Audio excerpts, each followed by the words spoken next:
Psalms chapter 51 in the King James Version. To the chief musician, a psalm of David, when Nathan the prophet came unto him after he had gone in to Bathsheba. Have mercy upon me, O God, according to thy loving kindness, according unto the multitude of thy tender mercies. Blot out my transgressions.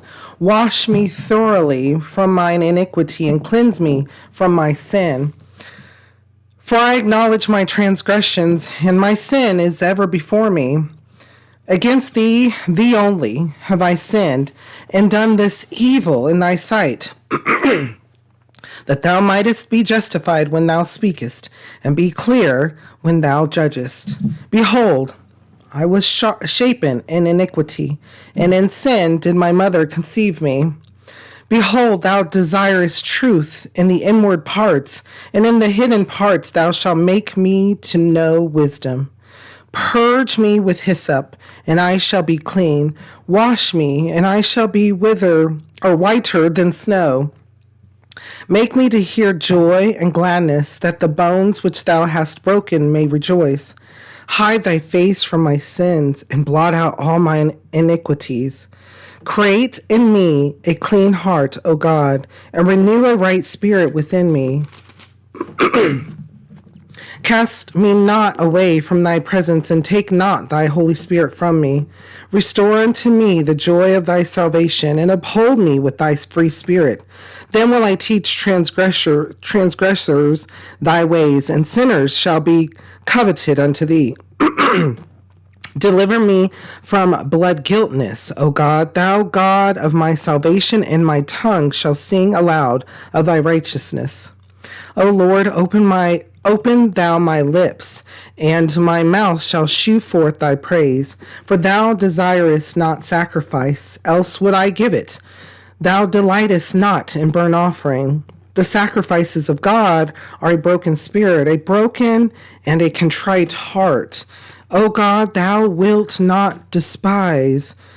Do good in thy good pleasure unto Zion. Build thou the walls of Jerusalem. Then shalt thou be pleased with the sacrifices of righteousness, with burnt offering and whole burnt offering. Then shall they offer bullocks upon thine altar. Okay, there was a lot here, and you can start to see the different authors, such as Korah, such as Asaph, and such as David, how they go about speaking to the Lord, how they go about sharing their wisdom from the Lord. And there is a lot here, sermon upon sermon, including things that acceptance for who he is, acceptance for who we are, even though we may feel or think like we're good. I'm a good person. You're a good person. We're a good person. Understand that what makes us good is from the Lord. Because when it comes down to it, we can be selfish at times. We can be self-centered and conceited at times, where we're only thinking or looking out for our own best interest or our own good. And mortality comes into play. So there's a lot there. So much so that David is speaking and telling us he understands that how he even came to be. First, he tells us in verse 2, wash me thoroughly from mine iniquity and cleanse me from my sin. And he continues, for I acknowledge my transgressions, and my sin is ever before me. So he knows what he did, which was going into Bathsheba, who was married, and then having her husband put on the front lines to be killed. And that's why he says in here, though, that where he talks about multiple things. Verse 4, against thee only have I sinned and done this evil in thy sight, that thou mightest be justified when thou speakest and be clear when thou judgest. And he also goes on to say, where he talks about how he was even born.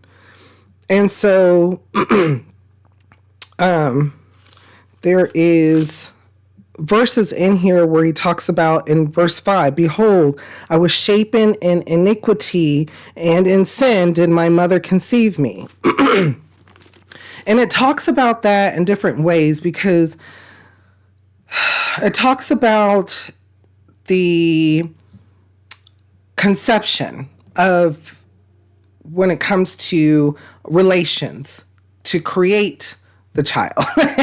And so with that, there can be humanistic lust. And so this is a deep study into understanding what David is talking about and the reason why.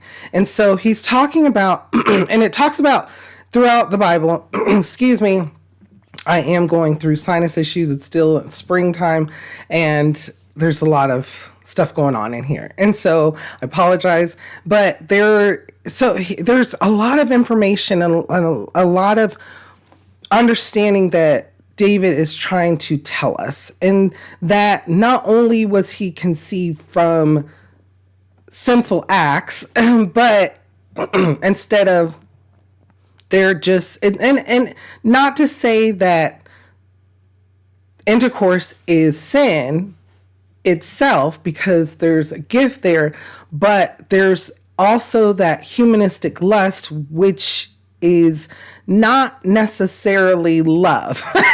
And so there's a little bit of a difference there. And that's why within that, there's some sin, and he was conceived in that,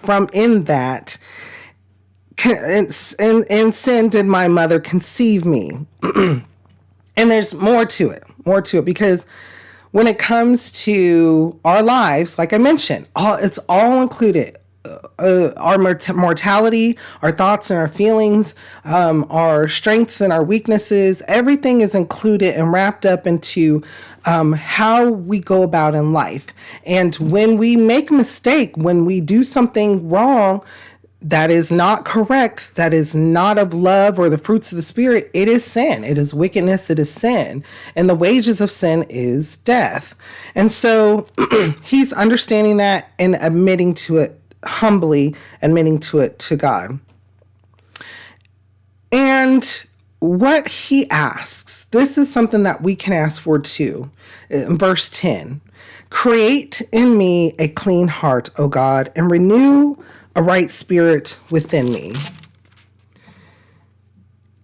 Cast me not away from thy presence, and take not thy Holy Spirit from me. Restore unto me the joy of thy salvation, and uphold me with thy free spirit. There are times where we get to a point in our lives where it can be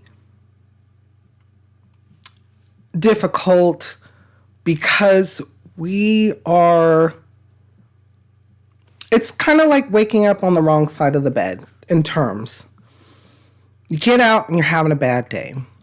Maybe not a bad day, but your way of thinking, if you can catch it, is not correct, because sometimes you can't, because it's really difficult. In life, it can be really difficult because you can be justifying your means, like this and this has happened to me and I'm being mistreated, and I am justified in the way that I feel, and I should be able to act or react or look or share certain feelings, because this is me. This is the real me.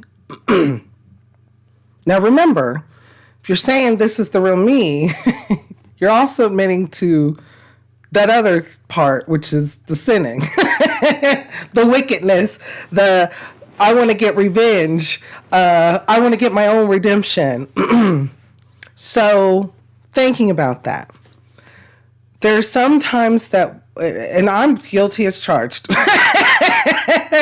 One thing that could set me easily in that wrong direction is when I don't have road rage. But when I get behind the wheel and I just, in my mind, I'm like, Why can't people be more like me? Like, know that you can do this on the road, or know that you can do that. Or, when you stop at a stop sign, you stop there and then you continue. You don't stop and then move forward a little bit and stop again and then continue. Like, there's all kinds of things that, and then it ripples into other things, facets of life. And I'm looking at it and I'm like, why am I going down this? Because I was irritated. This is not right. This is not right, because there's always a reason for something. Because I did not get to turn left when I needed to, because for some odd reason there was just a vehicle just sitting in the middle blocking the roadway. Come to find out, had you turned or had you did something could have happened to you. One instance that I can think of in the Bible, does anybody remember Balaam and Balak? Does anybody remember his mule? Does anybody remember the story about his mule? I believe it was Balaam that was, or may have, I always get those two confused. Balaam, one was the king and one was the sorcerer or the seer.